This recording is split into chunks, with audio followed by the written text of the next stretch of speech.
오늘의 주요 뉴스입니다. 한국은행이 올해 경제 성장률 전망치를 기존 2.6%에서 2.5%로 소폭 하향 조정했습니다. 미국 IT 전문 매체들이 삼성전자 갤럭시 폴드에 결함이 있다는 기사를 잇따라 내놓았습니다. 삼성전자는 외신에 나온 화면 불량 현상은 디스플레이 외부에 있는 화면 보호막을 강제로 제거해 생긴 거라고 밝혔습니다. SK하이닉스가 중국 우시에서 확장 팹 준공식을 갖고 중국 D램 생산 라인을 확장했습니다. 오리온의 시그니처 제품 초코파이가 지난해 처음으로 베트남 판매량이 한국 판매량을 넘어선 걸로 집계됐습니다.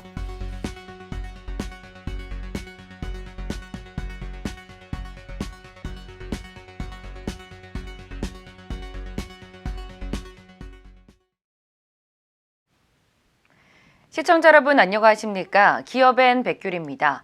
4월 19일 오늘의 경제 뉴스 전해드리겠습니다. 한국은행이 올해 경제 성장률 전망치를 기존 2.6%에서 2.5%로 소폭 하향 조정했습니다. 이주열 한국은행 총재는 전날 금융통화위원회를 마친 뒤 기자회견에서 1분기 중 수출과 투자의 흐름이 당초 예상보다 부진한 점을 주로 반영한 것이라고 성장률 조정 배경을 설명했습니다. 또 한은은 올해 소비자 물가 상승률 전망치는 1.4%에서 1.1%로 내렸습니다. 지난해 10월 소비자 물가 상승률은 1.7%로 전망했다가 올해 1월 1.4%로 떨어뜨린 데 이어 추가로 하향 조정을 한 겁니다. 삼성전자의 폴더블폰 갤럭시 폴드가 화면 깨짐 등 결함 논란에 휩싸였습니다. 미국 IT 전문업체 더 버즈, 블룸버그 등은 갤럭시 폴드가 디스플레이 중간 주름 부분에 알 수 없는 파편이 튀어나왔고 이 부분에 숨길 수 없는 깨진 화면이 나타났다고 밝혔습니다.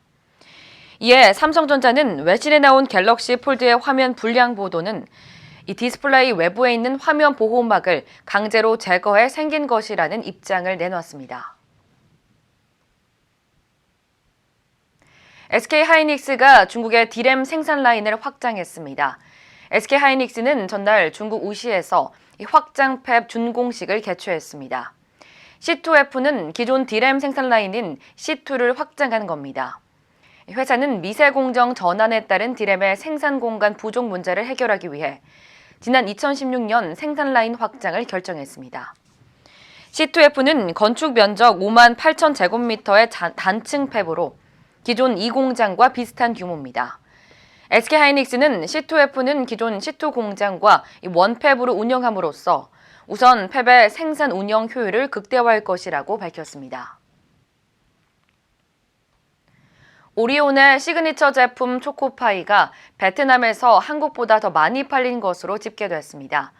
지난해 베트남에서의 초코파이 매출은 전년보다 15% 증가한 920억 원으로 사상 최고치를 기록했습니다. 같은 기간 국내에선 830억 원의 매출을 올렸습니다.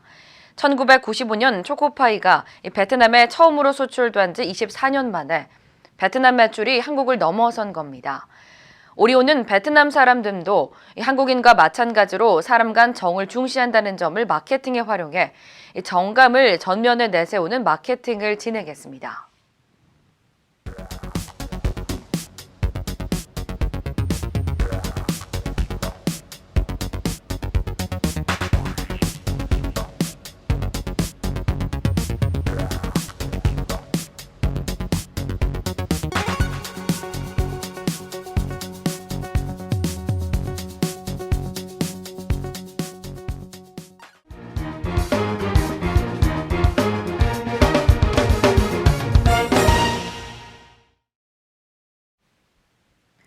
제규어, 토요타, BMW 등 8개 수입사의 자동차 2만여 대가 무더기 리콜됐습니다.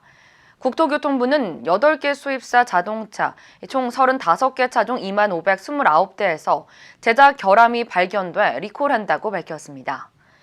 이들 차량에서는 에어백 전개 시 내부 부품 금속 파편이 운전자 등에 상해를 입힐 가능성이나 타이어 바닥면 손상으로 사고 발생 가능성이 확인됐습니다. GS건설이 국내 건설업체 최초로 아마존의 인공지능 비서 알렉사를 탑재한 스마트 홈 서비스를 선보입니다.